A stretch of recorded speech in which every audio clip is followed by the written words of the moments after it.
Grace and peace to you, friends. Welcome back to the Oak Tree Journeys. And we are continuing the Encyclopedia Challenge.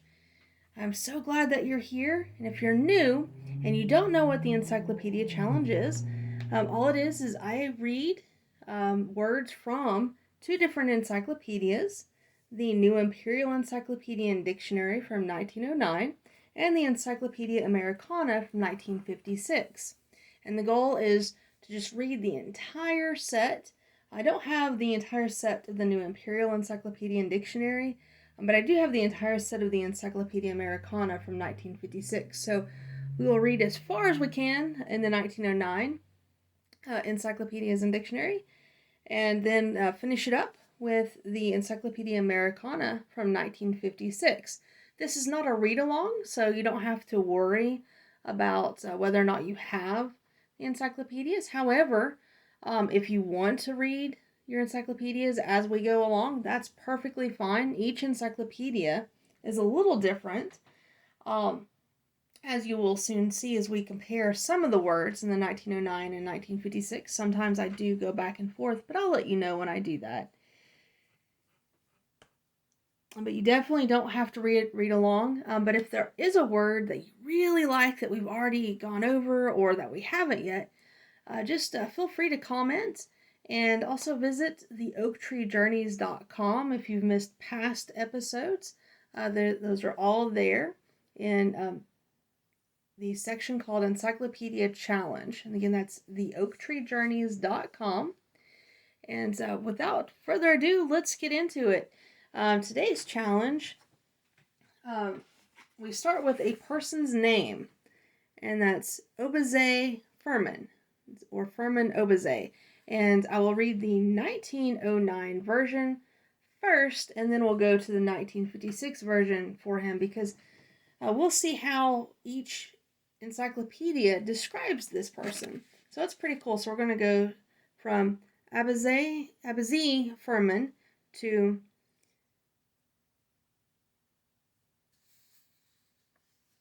let's see, Abbas Mirza. So from Abbas Furman to Abbas Mirza. All right. So let's start with Abbas Furman. From 1679 to 1767, he was a French savant born at Uzès, Languedoc, of Protestant parentage. At the revocation of the Edict of Nantes, he was 6 years of age and was sent to Geneva, where he studied with intense order, becoming versed in almost all the sciences. That is pretty cool, being 6 years old and being sent to Geneva and just studying all that. It's pretty neat. He traveled in England and Holland in 1698 and made the acquaintance of Newton, Bell, and other eminent writers. King William sought in vain to retain him in England. He returned to his mother in Geneva. He translated the New Testament into French in 1726. He wrote numerous theological and archaeological treatises, which mostly were burned by his Roman Catholic heirs. His orthodoxy has been disputed. His personal qualities gained universal esteem. Alright, so that was the 1909 version. So let's check out the 1956 version to see what they have to say about him. It's a little bit longer. Right. He was a French Protestant theologian, philosopher, and scientist, born in Paris, November 11th, 1679, and died in Geneva, Switzerland, March 20th, 1767. He lost his father when only 2, and following the revocation of the Edict of Nantes in 1685, the authorities tried to tutor him for a Roman Catholic. His mother, however, contrived his flight with an elder brother to the Cevennes, whence after 2 years as fugitives, they gained Geneva. The mother escaped from imprisonment and joined them there. At an early age, he acquired great proficiency in languages, physics, and theology. He traveled to the Netherlands, where he made acquaintance with Pierre Bell and other philosophers, and thence visited England. There he met Sir Isaac Newton, who greatly admired him. Newton gratefully accepted his corrections of mathematical work in the Principia and wrote to him, quote, "You are well worthy to judge between Leibniz and me." End quote. William III wished him to settle in England, but he declined the proffered post in order to return to Geneva. There he assisted the society in translating the New Testament into French and was offered a chair in the university. Refusing this, he began researches in Geneva's history and also wrote many theological and archaeological papers. He held a sinecure librarianship. He was of wonderful versatility and universality, seeming to have made everything a specialty. Jean-Jacques Rousseau, jealous of everyone, eulogized Abbazit warmly.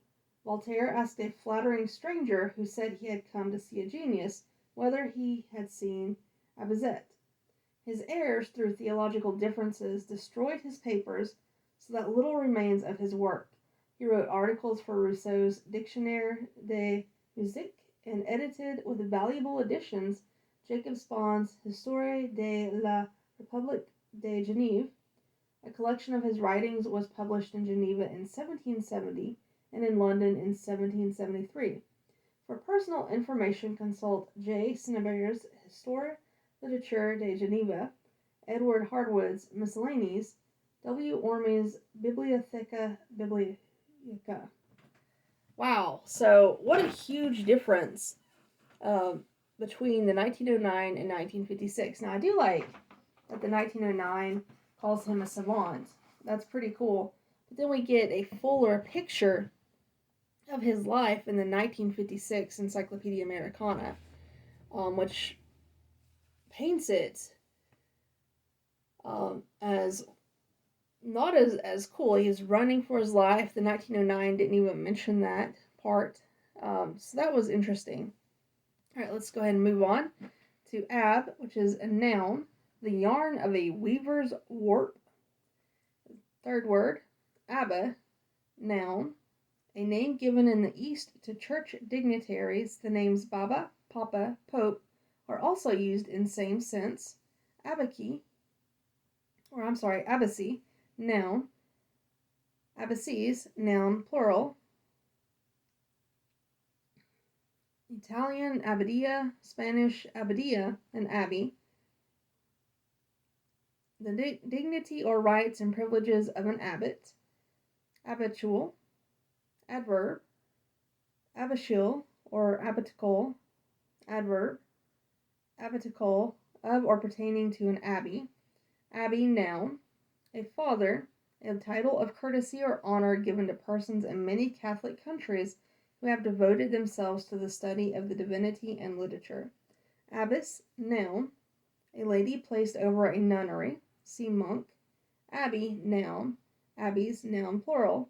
The place of residence of religious persons secluded from the world, either male or female. Abbot, noun. The superior or chief person over an abbey or monastery. Abbotship, noun. The office of an abbot. Synonym of abbey, convent, cloister, nunnery, monastery, or priory. Alright, and the fourth word is actually a name of two brothers. It's Abede, Antoine and Arnold Michael de.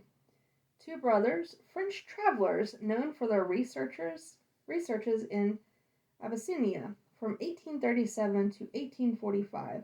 According to their own account, their objects were purely ethnological and geographical, but they were regarded by certain English travelers and missionaries as agents employed by the French government for religious and political purposes. Among the results of their travels are a catalogue of Ethiopian manuscripts, an Ethiopic version of the Pastor of Hermas, and the Géodèse de l'Éthiopie. Antoine issued 1881 a dictionary of the Amerindian or Amharic language. Arnold published 1868 his Dos ans dans la haute Ethiopia. He also distinguished himself by a study of the Basque language. Arnold died in 1893, November 13th, and Chuan died in 1897. All right, and the next word is actually another name, and it's Abbé Jacques Bede, a French Protestant clergyman and author. So he lived about 1658 to 1727. He was born in Bern of humble family. Discerning friends provided for his education, in which he made such progress that at the age of 17 he received at Sedan his degree of doctor in theology. After several years as pastor of a French Protestant church in Berlin, he went with Marshal Schomberg to London in 1688 and became minister of the French church in the Savoy. King William appointed him dean in Killaloe, Ireland. He died in London. Though an able and eloquent preacher, Bede is known chiefly for his religious treatises, some of which were translated into other languages and circulated throughout Europe. His most important works are Traité de la Verté de la Religion chrétienne, its continuation, Traité de la Divinité de Jesus Christ, and L'Art de se connaître soi-même. Wow, he seemed to be pretty cool. I guess you have to be a really neat person to get into the Encyclopedia and Dictionary. Alright, and the next word is Abandonment, which is Italian, in music with self-abandonment and despondingly. And I could not find this word in the 1956 Encyclopedia Americana, so we'll move on to Abbas. And this is a person, so this is Abbas, who died in 652. The uncle of Muhammad, the Arabian prophet and the chief promoter of his religion, founder of the family of the Abbasides. I'm just double checking, see if he's in. He is. Here we go. So he is listed in the Encyclopedia Americana of 1956, so let me go ahead and read it. He was the paternal uncle of Muhammad, born about 566 and died in 652. He was a rich merchant of Mecca. He opposed his nephew at the Battle of Badr, then became a convert and chief promoter of Islam. He was an ancestor of the dynasty of the Abbasids. Q.V. So there we got a little more information about him in the 1956 Encyclopedia Americana. I thought there was more. I knew I'd read more about him somewhere else. So there we go. All right, and we have Abbas I the Great. That's either I or the first. It just has I dot the Great. Sovereign of Persia from 1567 to 1623, he reigned from 1585 to 1623. Youngest son of Shah Muhammad Qutb, at the age of 18, he took the throne by rebellion against his father. Wow, all these people are young, aren't they? So at the age of 18, he took the throne by rebelling against his father, having caused a brother to be assassinated. His reign was marked by a series of military triumphs. His first victory was over the Uzbeks in a battle near Herat, whence they were driven out of his dominions. In 1605, he extended his empire beyond the Euphrates. In 1611, he gained Shirwan and Kurdistan. In 1618, he defeated the allied armies of the Turks and Tartars near Sultanik. In 1623, Baghdad capitulated to him after a year's siege, and by British help he wrested the island of Ormuz from the Portuguese. At his death, his empire extended from the Indus to the Tigris. He constructed highways and built bridges, and showed tolerance toward foreigners, especially Christians. His inconsistencies were glaring, and his fame is blurred by almost incredible acts of cruelty. It is recorded that, through his insane jealousy, oh man, the eyes of his children were put out and one of his sons was slain. That is awful. I hope that's not true. And the last word of the day is actually a name. It's Abbas Mirza, who was a Persian prince and soldier from 1783 to 1833, son of the Shah Feth Ali. Abbas Mirza had great talents and saw the advantages of Western civilization. With help of English officers, he applied himself to the reform of the army.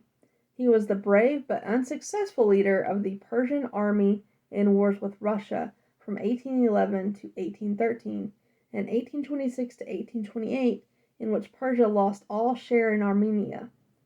In making peace, Abbas Mirza became a dependent on Russia, which compelled severance of his relations with England. He visited St. Petersburg in 1829 and was received by the Tsar with kindness and loaded with presents. So I'm glad we're going to end on a more positive note instead of Abbas the First or I the Great.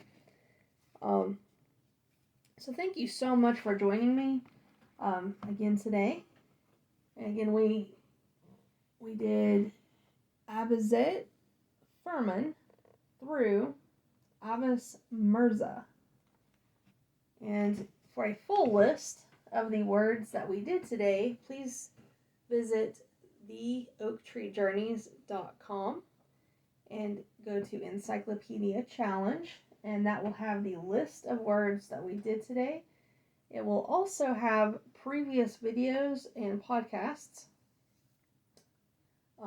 up until now. And don't forget to like and subscribe and comment on your favorite word or words. If you've already read the entire encyclopedias, I'm interested to know what set of encyclopedias did you read, or have you never thought about reading them and you're just like, well, that's just kind of weird, you know? Or did you try to read them and, like me, just kind of set it aside for another day and then kind of pick it up maybe, or put it back down again? So, love to hear from you. I hope you have a wonderfully blessed day, and until next time,